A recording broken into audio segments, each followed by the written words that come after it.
Ang pagtitipon natin ito ay isa pong konkretong pagpapakita ng ating suporta sa pahayag ng Pangulo ng Republika ng Pilipinas, kagalang-galang Ferdinand Marcos Jr., sa kanyang pahayag na hindi siya sumasang-ayon sa isinusulong na impeachment laban sa pangalawang Pangulo, Sara Duterte. Panoorin po muna natin ito.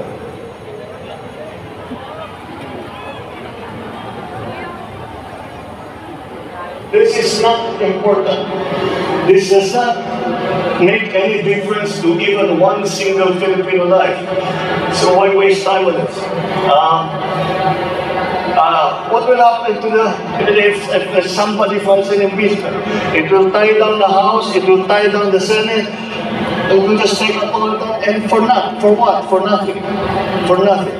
None of this will help improve a single Filipino life. As far as I'm concerned, it's a storm in a teacup. Naniniwala po kami na ang opinyong ito ng Pangulo ay para po sa kapakanan ng bansa at ng sabayanang Pilipino. Ang ganitong posisyon ay hindi lamang po nagpapakita ng malasakit, kundi ng malinaw na pag-unawa sa mga tunay na pangangailangan ng ating bansa. Ano po ang sabi ng Pangulong Bongbong Marcos tungkol sa planong impeachment ng ilang samahan laban sa pangalawang Pangulo? Ang sabi niya, wala itong maitutulong para mapaunlad ang buhay ng kahit isang Pilipino. Tama po, mga kababayan, ang sinabing ito ng Pangulo. Mas marami pong mga mahahalagang bagay ang dapat na pagtuunan ng pansin. Ang impeachment ay hindi lamang po pag-aaksaya ng panahon, kundi ito po ay hadlang din sa pagtugon sa mga pangunahing problema ng bansa. Huwag po nating kalimutan, ang oras ng mga mangbabatas sa ating pamahalaan ay mahalaga. Kaya dapat itong ituon sa totoong mahalaga para sa mga Pilipino. Kaugnay nito, ano pa po ang komento ng Pangulo tungkol dyan sa planong impeachment? Sabi pa ng Pangulo na ang impeachment ay isang storm in a teacup. Nangangahulugang ito ay isang labis na pag-aalala, pagtatalo tungkol sa isang maliit at hindi naman gaanong mahalagang bagay. Sang-ayon tayo rito, mga kababayan. Ang pagsulong po ng impeachment ay mag-aaksaya lang ng oras ang Kongreso at Senado.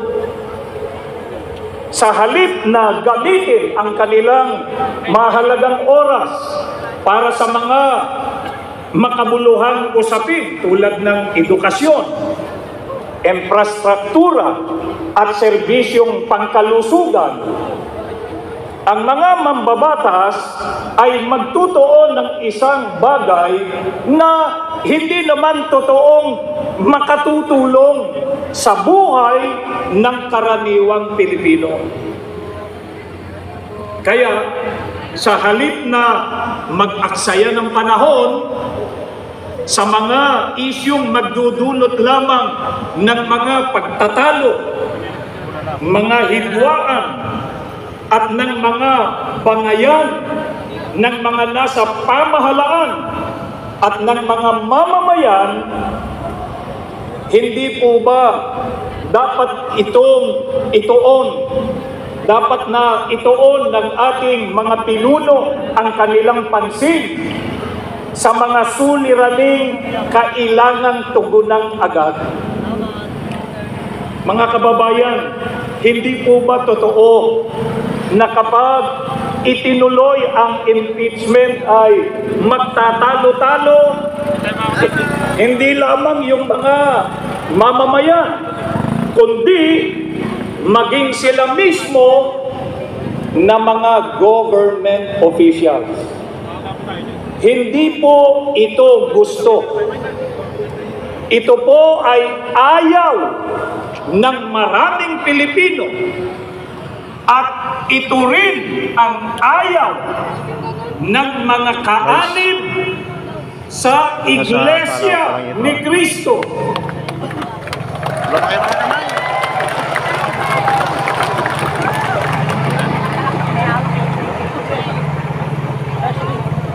Kaya mahalagang alalahanin po natin ang sinasabi sa Biblia.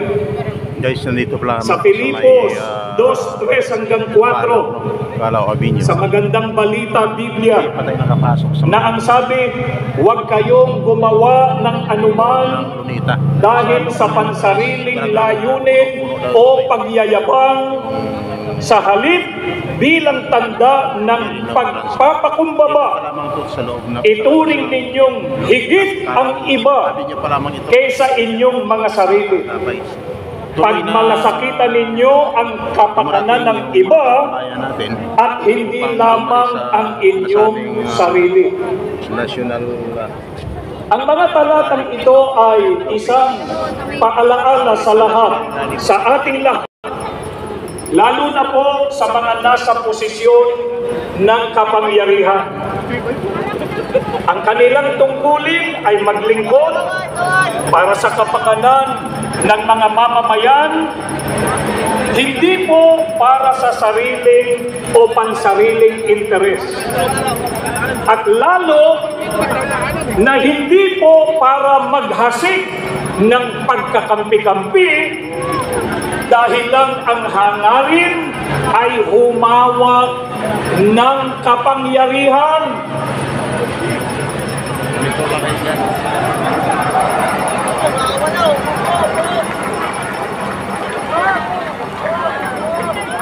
Marahil po ay walang sino man ang sasang-ayon sa gayong uri ng leader.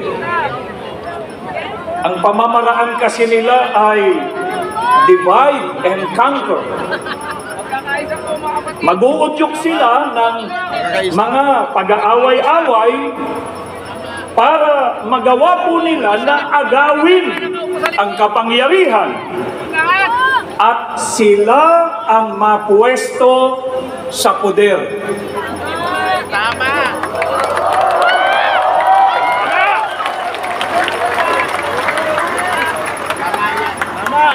Kung nangyari man po yan sa ibang bansa, sana po ay hindi yan mangyari sa ating bansa.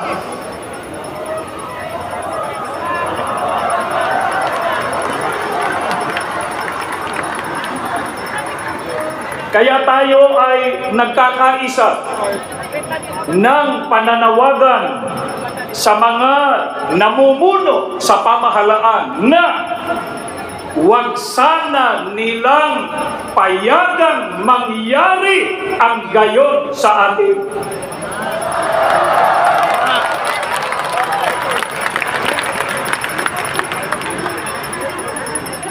Meron pong kasabihan na united we stand, divided we fall. Tayong naririto, tinututulan po natin At hanggang sa makakaya natin, ayon sa ating makakaya, Dito na malaman natin mga kaagapay kung gaano katotoo yung sinasabi ng SWS na lahat daw ay pabor na for impeachment kay Inday Sara. Pero ngayon, dito malalaman natin ngayon kung gaano katotoo yung sinasabi nila, yung mga maling balita at ipinapalabas pa sa media. Ito na. Dito malalaman natin kung gaano katotoo yung sinasabi ng mga ibang nasa social media. Dito malalaman, hindi sa mga fake news. Tama, ma'am. Ito na, ang dami. Dito na nila malalaman yung totoong survey mga kaibigan, magagapay. Hindi po sa SWS. Mamamayan No? ang Ayan. kawawa. Dami na. Oh.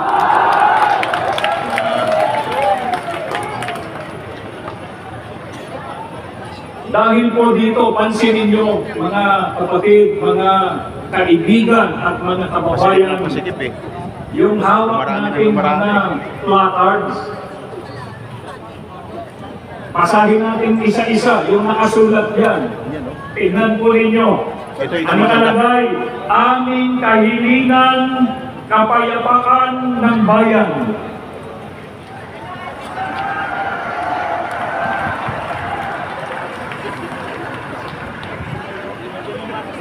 Problema'y lutasin, huwag palakihin.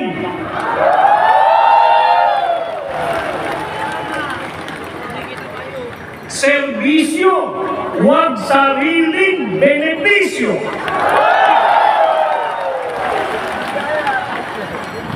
Mamamayan ang unahin, huwag sarili.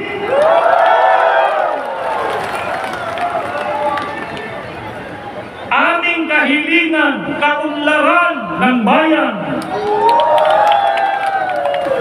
Guys, 5 oras pa lamang, mag 2 millions na ang tao dito.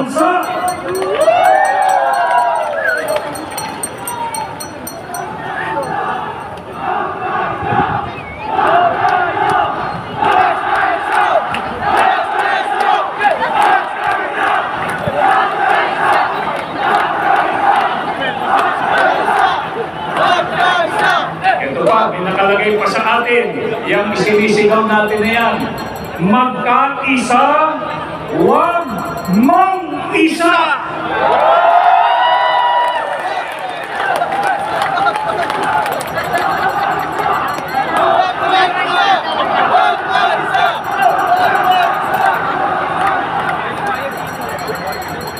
Bayan ang asikasuhin, hindi sariling mithiin.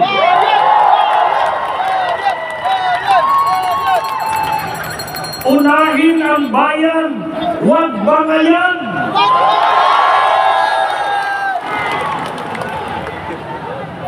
Dugtungan ninyo ito, INC is for unity!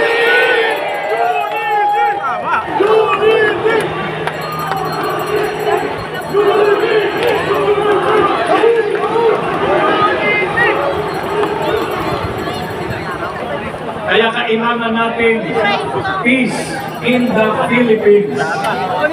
Puno na guys. Yung buong Lunita umaapaw na. Makakarating na itong Pasay. Sunod mga alas 6, makakarating na ito ng Cavite. Kasi ayaw namin ng kaguluhan. Saan man ito panig manggaling. Ang nais natin ay isigaw ninyo, kapayapaan!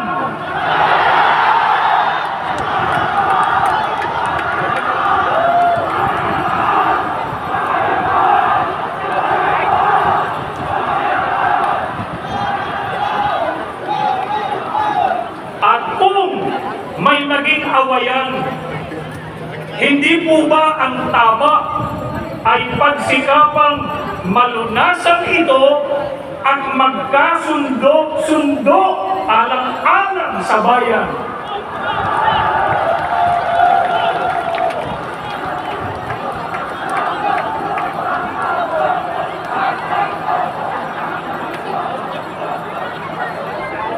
Sa pagkakaisa at sa kapayapaan, mananaig at mamamayani ang sambayanan.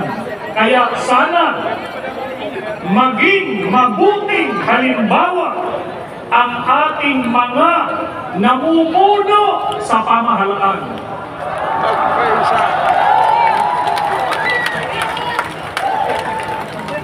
Sa ikapapayapa, ano po ang itinuturo ng Biblia na dapat gawin? Sa awit 34:14 ay sinasabi, lumayo kayo sa masama at gawin ninyo ang mabuti, pagsikapan ninyong kamtin ang kapayapaan.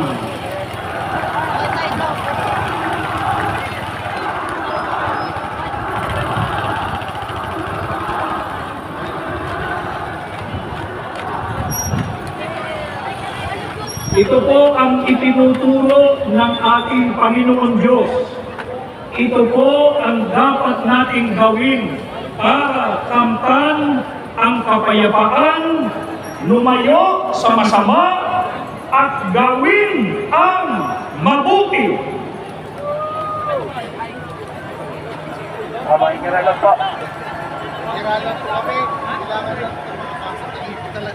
Ano po ang isa sa mga gawang mabuti na dapat gawin para sa ipapapayapa? Ayon pa rin sa pagtuturo ng Biblia, ipagpauna ng isa't isa ang iba. Batayan sa Roma 12:10. Ang sabi pa, huwag lamang ang sarili ninyong kapakanan ang inyong isipin, kundi ang kapakanan din ng iba.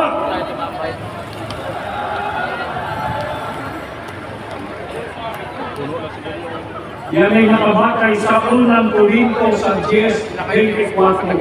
Kaya para sa kapakanan ng kapwa-tao at mga mamamayan, dapat isang tabi ang mga pansariling kapakanan at mga personal na ambisyon.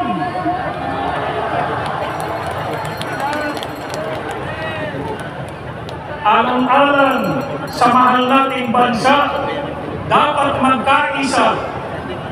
Iwasan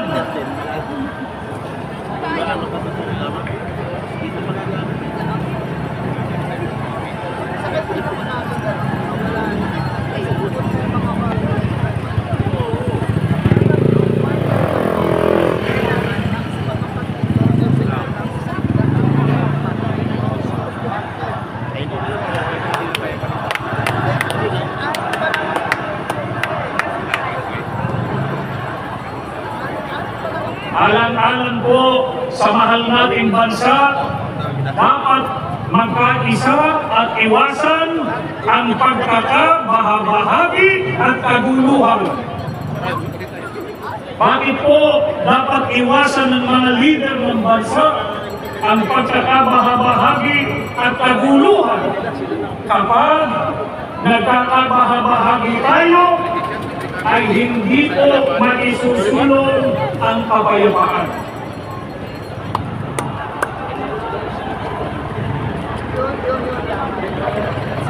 At kapag kaguluhan ang namayani, hindi po mahaharap ang paglutas sa mga problema ng bansa.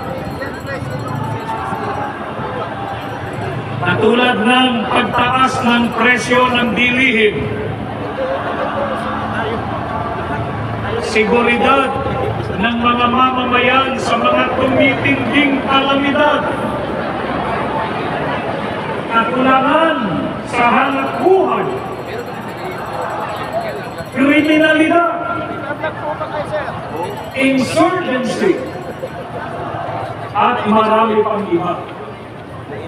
Ang mga ito'y nakapagpapalala lamang sa krisis pang-ekonomiya at nagpapabigat sa mabigat ng kalagayan ng pamumuhay ng karaniwang Pilipino.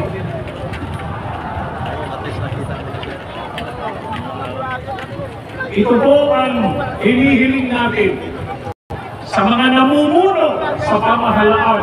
Kaagapay naman ako. na pagkaisahan din nilang pag-ukulan ng matamang atensyon at pag-asikaso. Sa halip na bangayan ang kapakanan ng Pilipinas, nawa ang pag-ukulan nila ng pansin at panahon.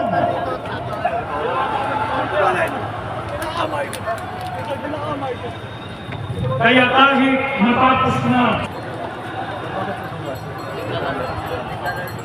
Guys, tuloy ang pagdami ng mga kababayan natin, mga kapatiran ng iglesia. ang kaisipan ng mga Kanina walang-wala pa ito, ngayon punong-puno na. Yan. upang balikin nila Dumarami. Umaapaw na sa Quirino Grandstand. Hindi na kaya sa Quirino Grandstand. Yan, nandito na naman Kaya sila. sila inihalal ng Ganito taong katindi. bayan. Ganito katindi ang kaganapan dito, kaya malalaman natin Maraming kung salamat gaano po. katuto yung survey ng SWS na lahat daw pabor na sa impeachment ni Inday. Hindi to, nandito na ngayon dito. Dito na malalaman, guys. Ayan. Gusto tayo dito. Parami. Pagkakaisa para sa Pilipinas. Kaumayan ay hunahin ang dapat pagkaisa. Ayusin ang mga problema ng ating bansa. Ang galit ay ayusin ang dapat magkasundo. Kaya ang ating bansa ang setuan. Kaumayan ay hunahin ang dapat pagkaisa.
Lalong dumaragsa, mga kaibigan, mga kaagapay. Ilang segundo pa lamang nakalipas, kanina wala pa kakatao-tao dito. Ngayon ito na, pakapal na yung tao dito. At ang problema, mga guys, hindi ka makapag-live ngayon kasi nga parang in-interrupt yung signal. Hindi ka makapag-live, mga kaibigan, mga kaagapay. Tara, marami na sila. Ayan.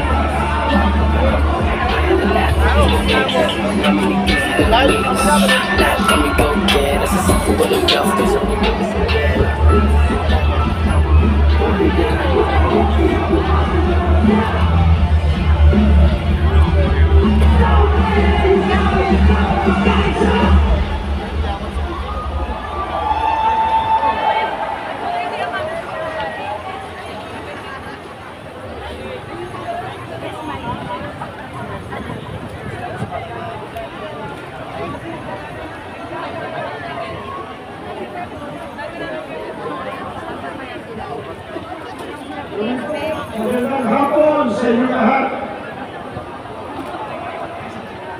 Tulad po ay alam natin ang layunin ng pambansang rally na ito ay para sa kapayapaan. Kapayapaan ng ating bansa. Ngunit, ang unay na kapayapaan ay makakamtan lamang kung ang batas ay nire-respeto at pahihirahin. Hindi po tayo laban sa anumang proseso ng paglilitis anuman ito.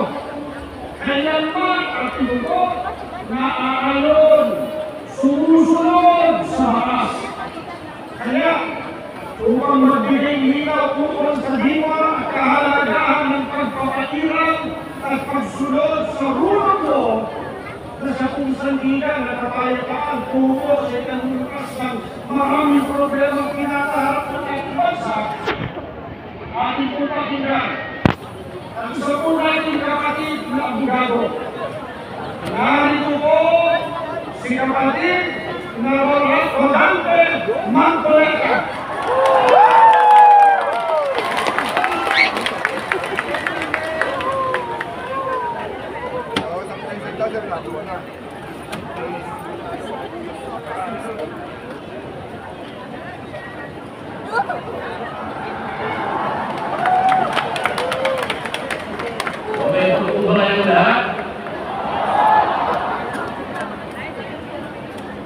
Mga kapatid at mga kababayan,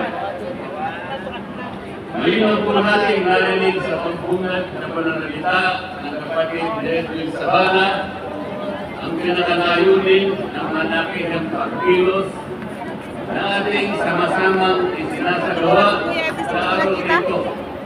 Nais natin katawarin ang nagkakaisang ramdamin ng milyong Pilipino at isapinig ang kanilang pinag-isang hitpinig para sa isang mapayapa at nagkakaisang Pilipinas. Kaugnay nito, pinag-ising ko ang ating paggustuhan na ipaalam sa mga opisyalis ng ating pamahalaan ang ninanais at pinapangarap na maayos at epektibong paglilingkod at paglutas sa lumalalang kahirapan na pinaluthapan ng katiwalian at korupsyon, kalamidad, kriminalidad, bangayang pampolitika at iba pa. Inikilala po nating lahat na nagkakatipon ngayon na sa pagkakaisa, kapayapaan at pagkakasundo lamang natin makakamit ang hinahangad na pag-unlad at pagsulong ng ating bansa. Sa bahagi po naman ng kapatid na Romel Topacio, tinindigan ang pagtitipong ito ng Iglesia ni Cristo ay konkretong kahayagan ng suporta sa naunang pahayag ng Pangulong Bongbong Marcos na hindi sasang-ayon sa isunusulong na impeachment laban kay Vice President Sara Duterte. Pinatigan din po ng Iglesia ni Cristo ang posisyon ng Pangulo na ang impeachment ay hindi mapagdudulot ng kabutihan sa buhay ng kahit isang Pilipino. Hindi lamang ito pag-aksaya sa oras ng pamahalaan, kundi makakahagdan din sa pagre-resolva sa marami at pangunahing problema ng bansa. Mataas na presyo ng bilihin, mababang kalidad ng edukasyon, infrastruktura, serbisyong pangmedikal, kriminalidad, seguridad at iba pa. Higit sa lahat, ang pagsusulong ng impeachment ay mauuwi lamang sa pagkatalo-talo at pagkakampi-kampi, hindi lamang ng mga mamamayan, kundi pati na rin ng mga opisyalis ng gobyerno. Ipinaalala rin na kapag nagtatalo-talo ang mga nasa pamahalaan, apektado ang taong bayan, at kapag magulo ang bansa, ang mga tao at kawawa.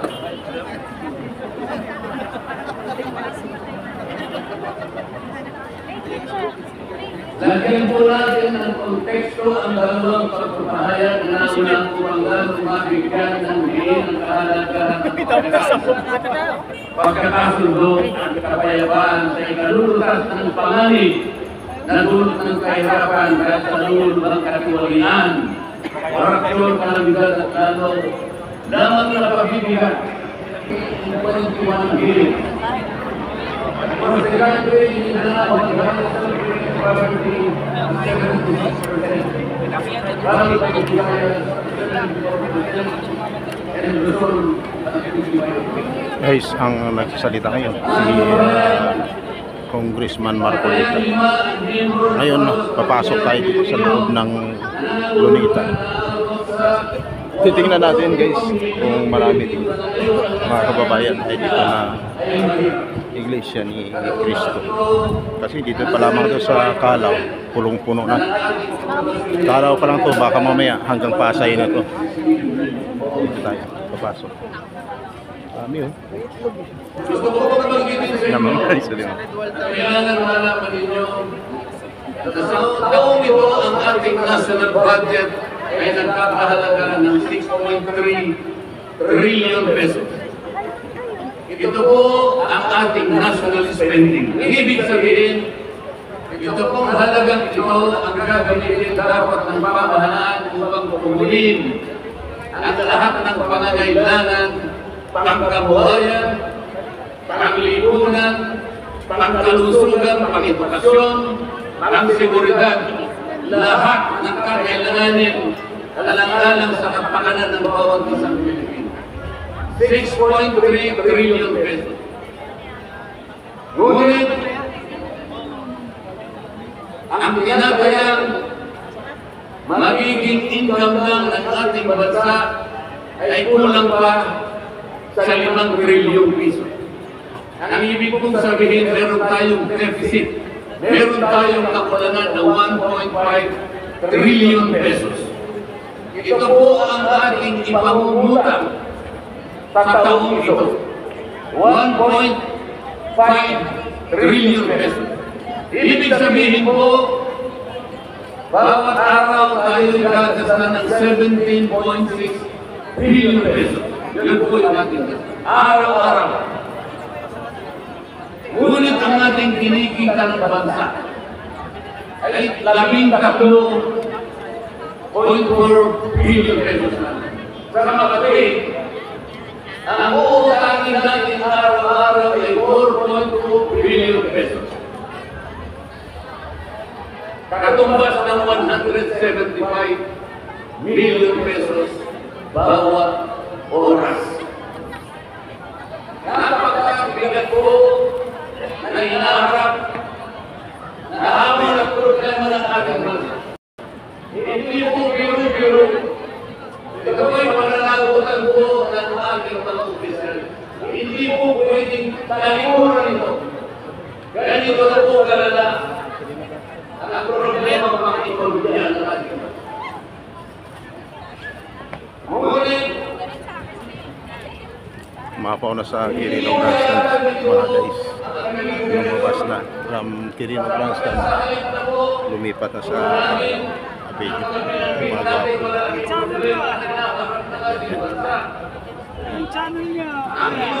Kagapay, DCTV, Kagapay. Kagapay. Shoutout sa lahat ng kapatid natin. Buhay tayong lahat. At least malalaman na yung survey ng SWS kung totoo ba o hindi, di ba? Hindi naman babalita sa mga sa 7 tsaka sa 5 eh. Hindi, sa ano lang? Sa GM lang. Papyaw lang yun. Papyaw lang. Sa social media lang. Social media lang. Sige, dito po muna ko ah. Ito yung sige.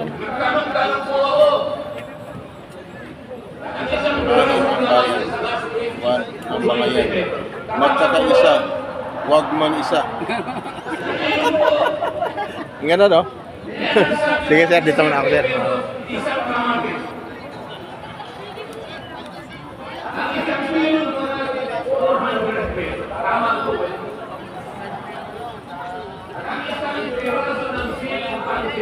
Ano, andito tayo sa loob ng ano. Papasok na tayo sa loob ng Lunita. No?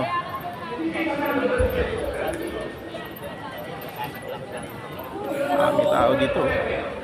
Pagod na, wala daw dito sa Cunita, sa Quirino Grandstand. Dito ang pinakamaraming ibabayan natin ng mga issue. Yan.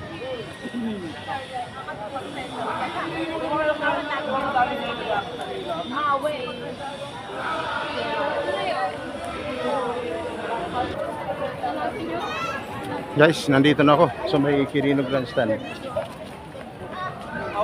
Ito na. Lalo po na talaga, hawak-hawak po. Bigyan po kayo.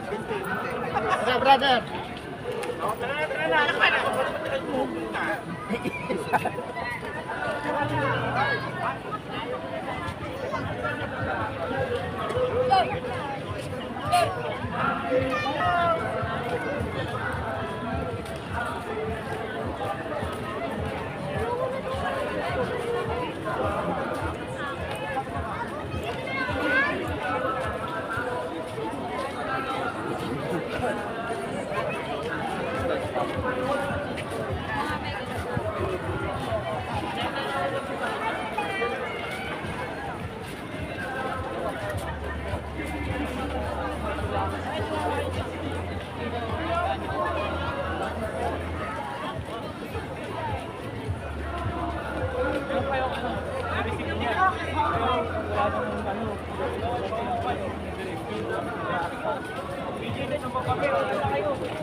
Lakad ako na lakad, wala na pala akong kasabay.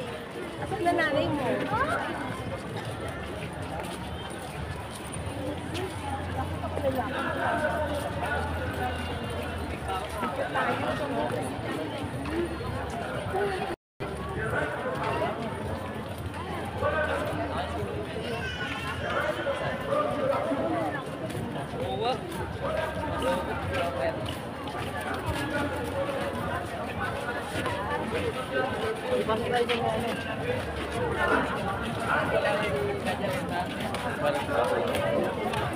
Punta natin guys yung pinakamaraming tao dito sa may Paano mo ko nakita? Quirino Grandstand.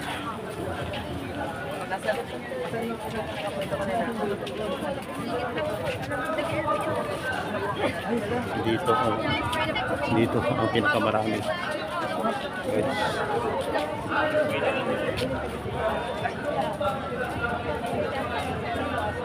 Dito sa ano?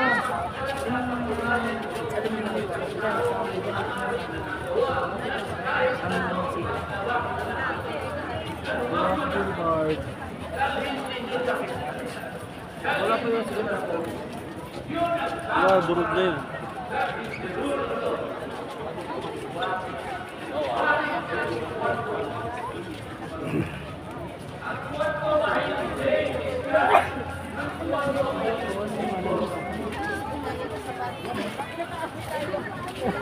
Guys, sa loob na tayo ng Lunita ha. Napasok na tayo.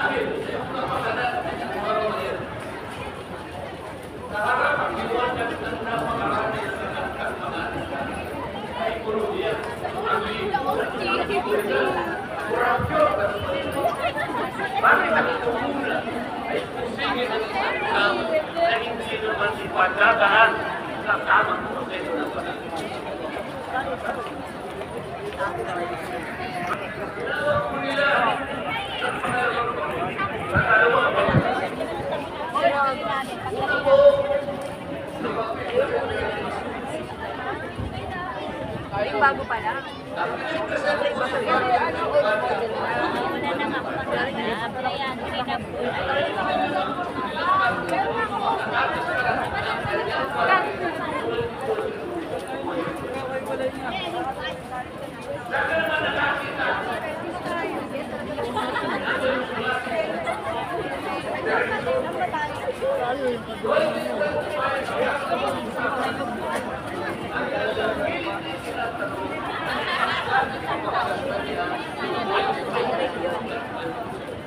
Majority yung mga pandagan yung panloob na I forego my opportunity to defend this 2025 budget and I limit the discretion of the House of Representatives.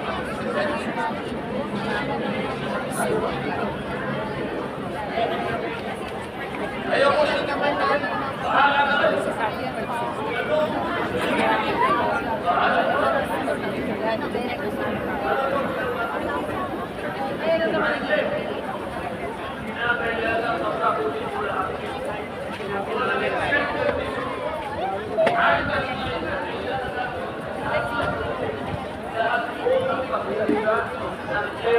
Bayan and Pilipinas. Election ko na. Yung last meeting di ako ang sinita sa Duterte.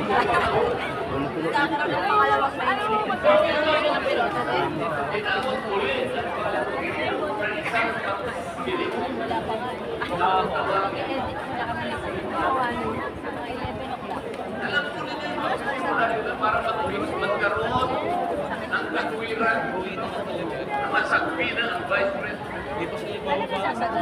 Inasangka pa nila yung representative dumindi at nag-privilege.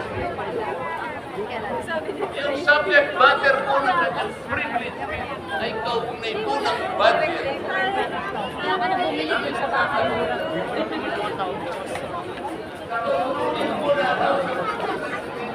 No one should avail of the privilege cover the subject matter is related to a judge.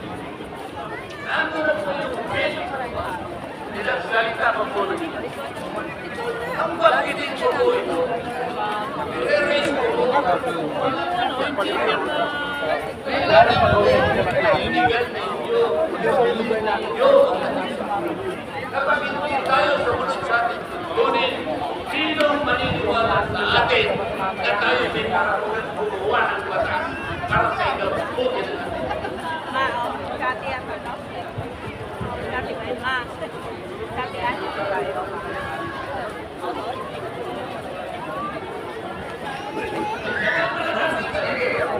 Si Makoy, sumunod ka mo.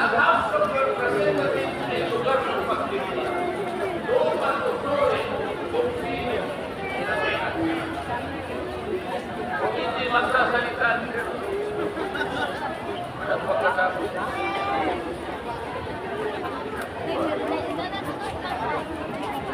Bakit ko na?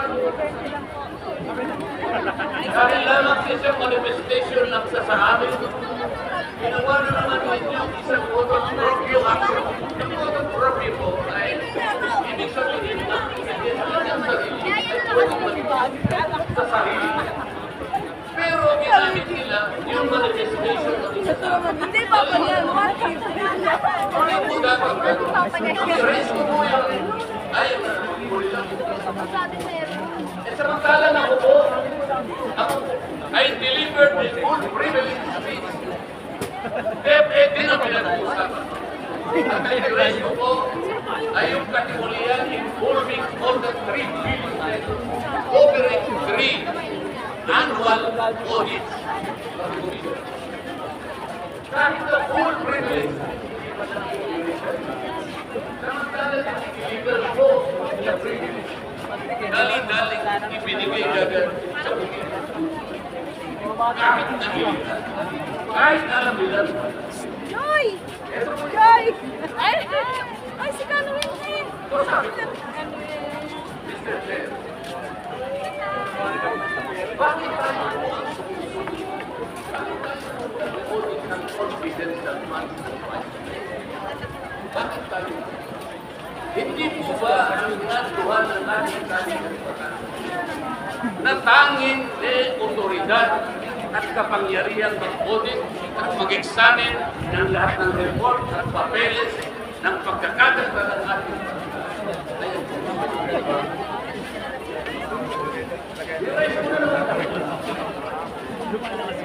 ayaw kong sumagot. At pinasasagot ko sa akin,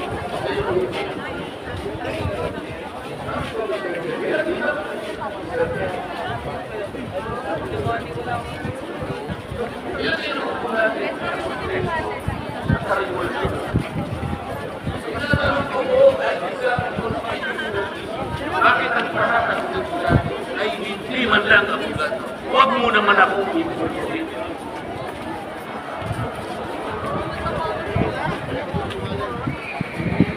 So sa puntong yun, alam po nila pati yung kinakain kong hopya, pinag-tripan nila.